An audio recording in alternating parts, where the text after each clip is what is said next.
Now, why do you use one over the other?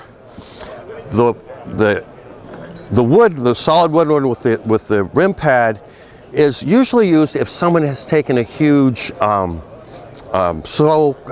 huge resection on the foot, especially if they've done a dorsal wall resection. You need the integrity of the wood. On some medial lateral imbalances or medial lateral sinkers, you want the stability of the wood.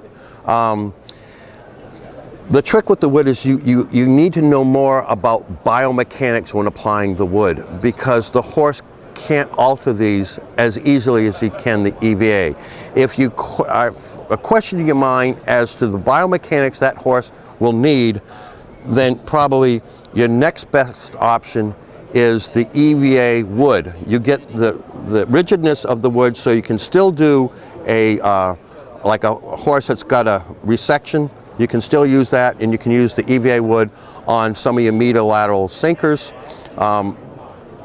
And then if you have a horse that has prolapsed through the foot quite a bit, the value of the sole relief comes into play quite a bit with the wood with the leather rim pad. Now, if you have a horse that is just kind of a thin-soled horse, he's showing some laminitis tendencies, he's kind of rocked back a little bit, but you haven't got a prolapse sole and you do have some sole integrity. It may not be much, it may be only 4 or 5 millimeters. You can use these very effectively. Now, the one thing that's critically important is when you apply the foot on this, you want to make sure that there's a space here for the sole. You don't want the sole on the leather. You want this foot to be able to settle into the leather and then let the horse start loading the leather relative to the comfort and movement. But ideally what you want to have is you want to see that that sole is up off from the leather pad. Now, over time, what will happen is the horse will sink into the leather, kind of like this. But what's interesting is if we look at the leather that was on this horse, you can see that this looks very much like a sole. It started to form to the contours of the sole and the frog. So now what we're doing is we're very effectively amortizing the weight evenly over the whole bottom of the foot. This will start to give us some concavity, and as the horse starts moving around, they'll be able to modify this for their comfort. So if they want to have a wedge, they're going to actually crush this and create a wedge. I do not recommend doing anything as far as putting biomechanics in the EVA leather. Put it on the horse, let the horse determine what they want.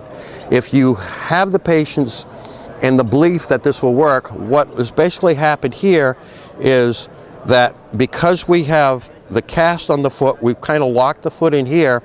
The variable, or what is most deformable, is the bottom of the foot. So as the horse moves, and if they are really trying to put a lot of pressure on their toe, the EVA is about a 60 durometer, and so it will start to crush. As it starts to crush, you'll start to get the elevation of the heel, if that's what they need. Not all horses want to get wedged up, some don't. But when you apply the EVA to the foot, you want to make sure that you put the EVA where it should be, not necessarily where the hoof is.